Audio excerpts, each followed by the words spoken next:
Está recebendo aqui diversas perguntas, podem ir encaminhando. Responder aqui. Bom, a primeira pergunta que eu tenho aqui é se esse investimento pode ser aplicado em métodos de incluir a tecnologia, produtos que facilitam a comunicação. Sim, pode fazer um aplicativo cultural, na produção e inovação, por exemplo, para que tenha toda a agenda cultural do Estado, no celular, seria interessante. Eu não sei, aí vai da criatividade de vocês. Produção e inovação, ele é uma categoria bem ampla, tanto que não tem requisitos específicos, porque entendemos quando estávamos elaborando o edital que se a gente colocasse requisitos específicos ali, estaríamos limitando a criatividade dos produtores culturais, porque você vai fazer um produto novo, como é que a gente vai dar um requisito para ele, né? Então, ela é bem ampla e para todas as categorias a gente entende que entram todas as áreas culturais, né? Então, deixamos na criatividade de vocês os projetos, inclusive que tem essa interface com tecnologia e cultura. Aqui a gente tem uma pergunta quanto à modalidade de apoio à circulação. O produtor pode se inscrever através do MEI, que é o microempreendedor individual? Se sim, tem um tempo mínimo que a empresa tem que ter sido aberta. Então, aproveitar e esclarecer essa questão. O MEI, ele tem CNPJ, então ele é uma pessoa jurídica. Então ele se enquadra ali em qualquer uma daquelas finalidades de pessoa jurídica. Às vezes o pessoal liga perguntando a questão do faturamento anual que o MEI pode ter. Aí é uma questão interna, né, do MEI, tem que conferir com o seu contador, né? A gente não pode interferir nisso. A questão do faturamento é da empresa, mas ela está apta juridicamente a participar das finalidades de pessoa jurídica. E com relação à exigência de quanto tempo tem que ter sido aberta, para fazer o cadastro de produtor cultural, todo CNPJ tem que ter pelo menos 1 ano de atividade, tá? É um requisito, porque senão o cadastro nem vai ser feito e não tendo cadastro não pode apresentar projeto. Então, tem que cuidar disso. 1 ano de CNPJ ativo, que aparece lá no cartão do CNPJ da Receita, está apto a fazer o cadastro. Aí tem todos aqueles outros documentos que o pessoal, a maioria está acostumado. São as certidões negativas, federal, estadual, municipal, mais alguma outra documentação ali. Toda ela feita upload, né? Não é enviado nenhum papel lá para a gente, é toda através do site do Cultura, o cadastro. E lembrando daquilo, né? Não deixar para o último dia o cadastro. O limite é dia 13 de julho, mas esse limite é uma data que já tem que ter sido tudo enviado e a gente já tem que ter olhado e aprovado. Então não adianta deixar para o último dia, que talvez a gente não consiga olhar todos os que estão no último dia. Tem uma questão aqui que é: qual a necessidade do contador se não haverá prestação de contas? Qual será a sua utilidade? Na verdade, assim, né, que não vai haver prestação de contas. Vai haver prestação de contas de relatório físico e o financeiro é subsidiário. Então, a gente obriga o contador, além do que ele vai assinar a entrega e declarar que os pagamentos foram feitos de forma adequada e os impostos recolhidos. Né? Então, estamos solicitando o contador para que ele acompanhe essa execução financeira, que a gente sabe que muitas vezes os profissionais da cultura também precisam desse auxílio, que os pagamentos são às vezes complicados, impostos, principalmente quando contrata-se pessoas físicas, e ele vai assinar junto o plano, a prestação de contas e também o plano de trabalho. Então, ele não tem a prestação financeira, a entrega, mas ela pode ser solicitada, né? E tanto você tem que guardar esses documentos por 5 anos. Ela é subsidiária, né? Se a gente necessitar, vai ser solicitado. Então, tem que sim ter o contador, ter os pagamentos, recolher os recibos, as notas fiscais e guardar toda essa documentação. Tá? É uma responsabilidade do produtor de fazer esses pagamentos. E a gente, então, solicita o apoio do contador para essas atividades. Pode ir no microfone? Todos escutarem.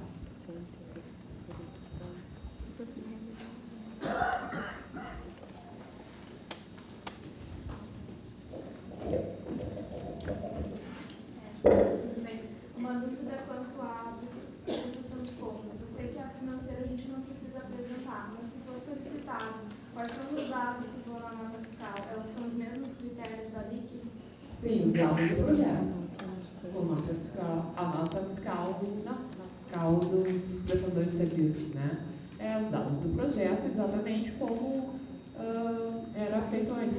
Prestei tal serviço para o projeto, tal, do edital 3. Segue as normas que a gente tem aqui disponível no site também, na aba FAQ, orientações, tem execução e prestação de contas, e aqui tem o manual de execução e prestação de contas. Tem as normas que a gente seguia até agora. Claro, não vão ser necessárias as notas, mas segue o mesmo padrão que tem ali, né? Tem as notas com identificação do projeto, carimbo, etc.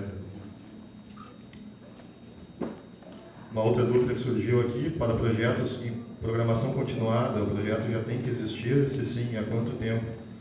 Não, né? Programação continuada não precisa já existir. Até a gente entende que pode ser uma boa oportunidade para fazer, reativar algum espaço que esteja parado, que não conseguiu se manter por falta de verba, enfim.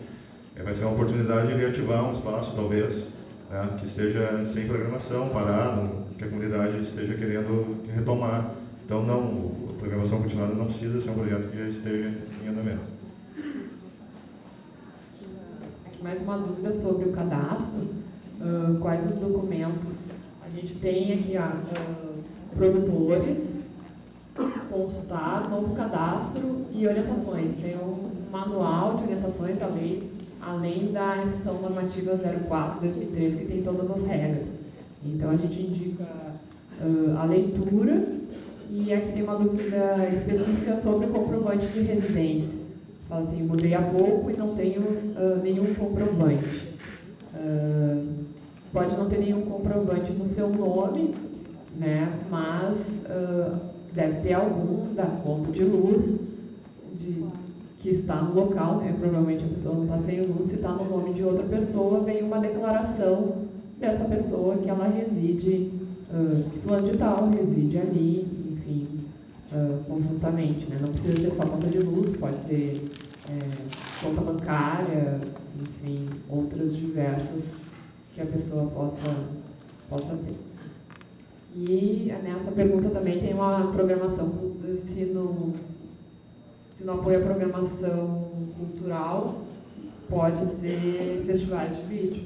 Pode, desde que tenha também os outros requisitos, né, de 4 meses, enfim, um espaço cultural.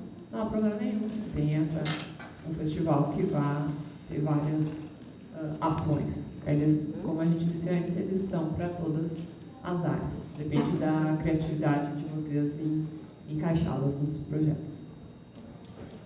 Mais 2 perguntas aqui. A primeira, como seria a participação dos apoiadores?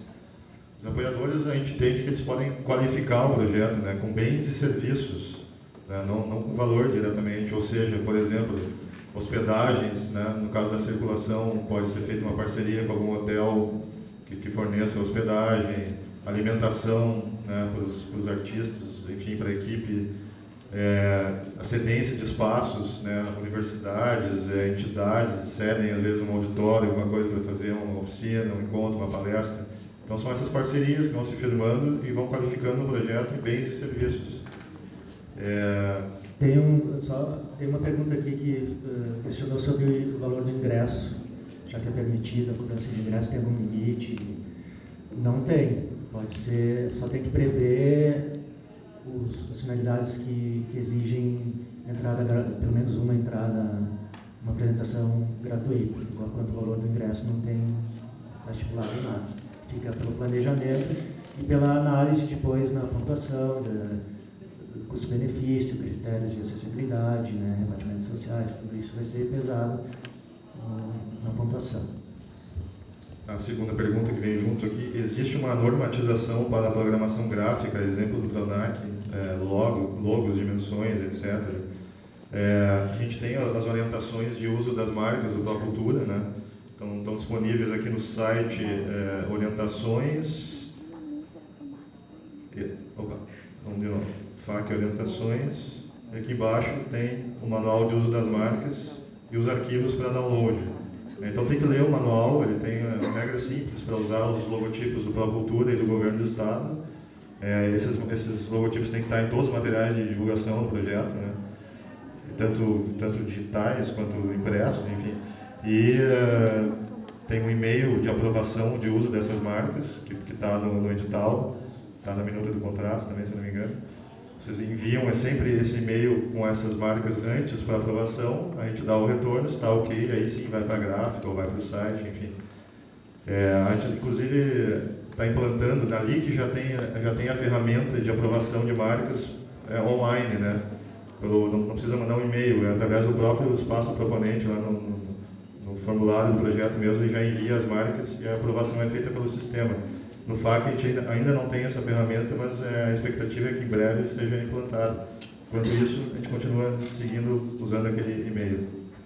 Só complementando, o edital tem, especificamente no item, se eu não me engano, 12 ou 13, fala sobre a obrigatoriedade dos créditos do sistema, e principalmente nesse caso, que é só o relatório físico, elas devem ser colocadas, utilizadas e encaminhadas para aprovação prévia, né? Então o pessoal tem que ter muito cuidado e, além de tudo, tem que ser depois comprovada a utilização, né? O pessoal às vezes faz a foto do palco e esqueceu de fotografar o banner que está ali do lado, né?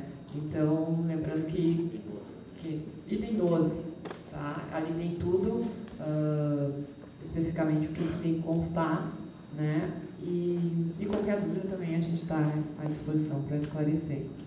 Mas, lembrando de fotografar, depois, quando, né, casos contemplados, fotografar, demonstrar, fazer um videozinho para demonstrar onde utilizou toda essa programação gráfica.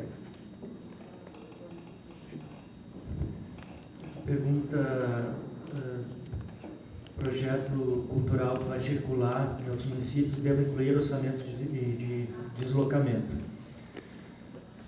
Como foi visto antes ali o cronograma físico-financeiro, ali tem que colocar tudo que está no planejamento conforme a ideia de vocês. Se vocês imaginam que o deslocamento vai ser uma parceria, se vocês vão construir por fora alguém para fazer esse serviço, não vai ter custo para o projeto, não precisa estar ali, né? Agora, se o planejamento de vocês isso é essencial, vocês vão ter que gastar com o transporte para a circulação, coloquem ali. É critério de planejamento de vocês. Aqui duas perguntas. Quando sairá o resultado dos aprovados? A gente não coloca datas, né, normalmente nos nossos editais de cronograma, porque isso depende, às vezes, não só dos nossos servidores, né, principalmente quando entra na fase da comissão julgadora, que é importante dizer que eles são voluntários, né, são pessoas que são convidadas e fazem esse trabalho voluntariamente, né, pela Secretaria, então, pela cultura do Estado. Então, a gente tem que dar um tempo razoável que dentro das atividades que eles normalmente têm, a gente precisa que eles ainda avaliem os projetos. Então, a gente não coloca essas datas, mas a expectativa da nossa organização é que eles sejam pagos, não só anunciados, mas pagos até o final do ano, né? Essa é a nossa expectativa e a nossa programação, e vamos fazer de tudo para que isso, de fato, aconteça, né? Então, para quem quer planejar, vamos dizer que a execução inicia no primeiro semestre de 2016, mais ou menos por aí. E nessa, também tem uma outra pergunta, se há previsão de percentual para produtor cultural. Não, no FAC não existe esses limites, né, como existe na lei de incentivo, até porque o produtor cultural dá uma nota fiscal no início, né? Então, ali ele já está se comprometendo pelo todo, né? Então, não há como limitar o valor, né, que ele vai receber, porque até ter ser valores mais reduzidos, às vezes a empresa do proponente acaba abarcando muitas funções. Então, não há essa limitação e são aceitas, no caso, assim, nesse não tem o relatório financeiro, mas no caso do relatório, se fosse solicitado subsidiário, vem uma declaração de todas as atividades que foram realizadas pela empresa sem a necessidade de uma nova nota fiscal, porque a empresa já deu uma nota fiscal sobre todo o projeto. Então, declara apenas atividades, que assim que é feito, né, nos outros pactos que exigem a prestação financeira, a empresa traz uma declaração, ou a pessoa física traz uma declaração de todas as atividades que realizou ela mesma, desde que tenham relação com o CNPJ dela ali, que tenham as atividades descritas. Tem uma questão aqui que já é também uma crítica, digo crítica no bom sentido, de que é uma sugestão também para a gente. Diz assim, a questão sobre a centralização da execução do projeto em um espaço cultural vai de encontro a toda a luta da classe, já que sempre tentamos descentralizar as ações propostas a fim de atingir o maior público possível. Pergunta, por que essa medida opção? Estaríamos retroagindo? Fica a sugestão, a gente na avaliação que a gente fez do edital anterior, do desenvolvimento da economia e da cultura, do edital 11 de 2013, que tinha também essa finalidade, mas tinha a opção de fazer em vários espaços, a gente entendeu que no resultado final, apesar de ainda terem projetos em andamento, né, mas a avaliação parcial que a gente fez é que havia uma certa dispersão entre esses centros, muitos projetos usando vários pontos, e a gente entendeu que não estava fortalecendo aqueles pontos necessariamente. A gente queria uma programação continuada em um espaço cultural para favorecer a formação de plateia naquele espaço, fortalecer aquele equipamento que às vezes está um pouco subutilizado. E na nossa avaliação, que a gente pode rever, claro, essa é uma sugestão, essa maneira como foi feita em vários espaços acabou não atingindo muito, tanto quanto a gente esperava esse objetivo, né? Ficou um pouco disperso em vários espaços. A gente entendeu que focalizando em um espaço, chegaríamos mais perto do objetivo de retomar algum espaço, favorecer a manutenção continuada de um espaço. Mas enfim, é uma sugestão, a gente leva em consideração para os próximos aí, e vamos discutir a pertinência de continuar assim ou não, a partir também dos resultados que nós tivermos desses projetos, né, desse edital. Aqui é uma pergunta sobre contrapartida para produção, número de apresentações, metas, contrapartida social. O que está limitado está no edital, uma apresentação por município na circulação, o resto tudo é critério de pontuação e avaliação, né? Não existe nenhum limite de contrapartida de produção, de número de apresentações, metas, contrapartidas sociais. Isso é planejamento conforme o que propõe o edital, vocês realizarem o projeto de vocês, depois vai ser avaliado. Os que tiverem mais custo-benefício, mais qualidade, maior abrangência, vão ter maior pontuação do que outros. Outra coisa é o que é foco curatorial. No caso da exposição, a finalização da preparação, mais duração da exposição tem que se dar em 9 meses. O foco curatorial é tu apresentar uma proposta, vamos supor, estética e artística do que o evento propõe. Como a gente exige 50% só dos artistas, né? A ideia é que também faça uma abordagem do que é o evento, qual o teor artístico dele, né? Do que se propõe esse evento. Ela tem que durar, o projeto tem que acabar em 9 meses, né? Então, sim, tem no máximo 9 meses. Pergunta aqui sobre cadastro, de novo. A certidão de regularidade do INSS e a CND federal estão sendo emitidas atualmente no mesmo documento. Isso já é de conhecimento de vocês? No momento de anexar os documentos para a atualização do cadastro, inserir o mesmo em ambos os espaços disponibilizados. Sim, a orientação é exatamente essa, né? Mudou, acho que no final do ano passado, essa sistemática das certidões, a certidão do INSS e a negativa federal estão integradas, são agora o mesmo documento. O nosso cadastro continua lá o mesmo, mas a orientação é essa, insere o mesmo documento 2 vezes, tanto no espaço da negativa do INSS e no espaço da negativa federal. O mesmo documento, está correto. Só uma coisa sobre a questão do foco curatorial e exposição. O projeto acaba em 9 meses, mas se o objeto do projeto, a exposição, a apresentação, quiser continuar por conta, depois também continua, né? Não tem, se ela está no espaço lá e acordar de ficar mais um ano no espaço, não tem problema. Só o que foi, as metas do projeto têm que estar finalizadas em 9 meses. Tem duas perguntas aqui sobre aquisição de material permanente, enfim, oficina, se pode adquirir instrumentos. A questão de aquisição de material permanente, ela é permitida desde que seja comprovado que o aluguel desses bens saia mais caro ou não compense, né? E, caso adquiridas, se elas não... se o projeto não tiver continuidade, elas devem ser... A regra é que elas sejam doadas para a SEDAC, né? Qualquer tipo de bem permanente. A regra é que eles sejam doados para a SEDAC. Mas, se for comprovado que a atividade, que o projeto terá continuidade por suas próprias pernas, vamos dizer assim, pode, então, ser solicitado que eles fiquem com o projeto, né? Isso vai ser justificado na prestação de contas, analisado, enfim, e autorizado, se for o caso. Aqui tem uma pergunta se o sistema está preparado para a demanda de inscrições. Sim, está preparado. O sistema Procultura, ele não teve nenhum problema, né, de inscrições, de falhas. Ele está funcionando. E, claro que deu essa falha aqui agora, né, que foi essa pergunta bacana.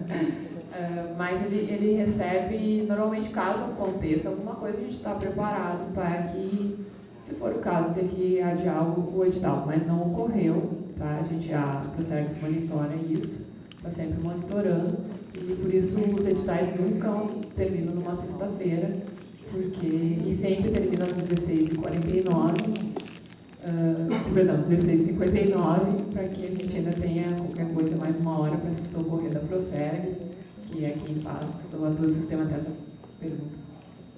Posso fazer uma pergunta daqui mesmo? O recurso desse edital, ele é do orçamento desse ano. O projeto pode, obviamente, ser executado no ano que vem, né? Certo? O desembolso desses 75%, ele tem que obrigatoriamente ocorrer dentro deste ano. Sim, é um recurso assinatário deste ano, por isso que a gente pretende pagar esses 75% desse ano, e os outros 25% estão previstos, quer dizer, serão previstos no orçamento do ano que vem, que não foi elaborado. Mas a verba, é importante dizer, a verba existente é do Fundo de Apoio à Cultura, né? Que são duas coisas que, além de ter a verba no fundo, precisa estar orçamentado, né? E o orçamento está previsto para esse ano, para execução. E também, no fundo, há essa verba lá depositada, que garante, né, que, independente da situação até do Estado, exista um dinheiro para esses editais. Existe um prazo para a execução do projeto até quantos meses? 9 meses. Após o primeiro pagamento, importante também o cronograma de execução de 9 meses, ele começa a contar a partir do pagamento, né? Então, a gente contrata, vem o plano de trabalho, a gente analisa, no dia que foi pago, primeiro dia útil subsequente, começa a contar os 9 meses. É bom que a pessoa possa também já se programar ali para a execução do projeto nesse período. Desculpe, mas só mais uma pergunta. Então, qual é a expectativa de vocês de concluir o processo? Por exemplo, ela vai concluir até setembro, até outubro, se eu for pensar o projeto para os próximos 9 meses a partir do recebimento, eu devo pensar a partir de novembro, de dezembro, ou melhor deixar para pensar isso a partir de janeiro? Poderia começar a pensar, a gente acredita que é melhor pensar a partir de janeiro, né? Mas, ou de dezembro ali, que o pagamento vai acontecer em dezembro, né? Até no máximo dezembro. Então, mas por isso que a programação do projeto ali tem a fase de pré-produção, o primeiro mês, enfim, essa atividade ali, porque o pessoal, às vezes, assim, os 9 meses é para fazer todo o projeto, né? Às vezes o pessoal bota assim, 1, 2, primeiro, segundo, terceiro mês, já para executar tudo, e não esquece dessa fase de que, como não tinha data fixa, né, eles precisam programar, então a gente indica até que tenha um primeiro mês de fase de pré-produção para que possam ter todas essas atividades, né? Que seria, a pré-produção seria dezembro, né? Mais ou menos assim. No dia de inclusive, tem a cobrança de ingresso, o valor arrecadado. A gente tem que especificar Não, tem que informar no projeto que vai haver a cobrança de ingressos, se possível já colocar os valores, né? E o valor arrecadado, se for usado ou no projeto, ou fica para o proponente, né? Para o produtor das atividades. Pode ser feito também, no caso de algum produto resultante do projeto, ele pode ser comercializado? Sim. Segue a mesma... Sempre a mesma regra, desde que respeitando as contrapartidas específicas que tem ali, caso haja produto resultante, tem que doar 5%. 5% do material para a secretaria. Pergunta, no caso de um projeto que envolva fotografia, é necessário definir previamente todos os modelos envolvidos ao longo do projeto? E outra pergunta, é necessária a carta de anuência para toda a equipe escalada para o projeto? Começar pela segunda, que a carta de anuência não é obrigatória, né? O edital não obriga a carta de anuência, a não ser no caso da circulação lá, 50% da programação. Mas, além disso, não. Eu imagino que o projeto de fotografia pode ser circulação, mas também pode ser inovação. Se for inovação, não é necessária anuência. Se for circulação, tem que ter a anuência dos artistas que vão circular, né? Pelo menos 50% da programação. No caso da programação continuada do local também, né? Onde vai ser feita a programação. As anuências, elas não são obrigatórias, mas elas qualificam o projeto, né? Na apresentação do projeto. Elas podem serem bem vistas pelos avaliadores, né, que estão pontuando. Então é uma opção do produtor, se ele quer inserir ou não. Pode ser importante para receber alguns pontos a mais na questão ali do planejamento, né? O avaliador pode entender que o projeto está melhor planejado se já tem anuência.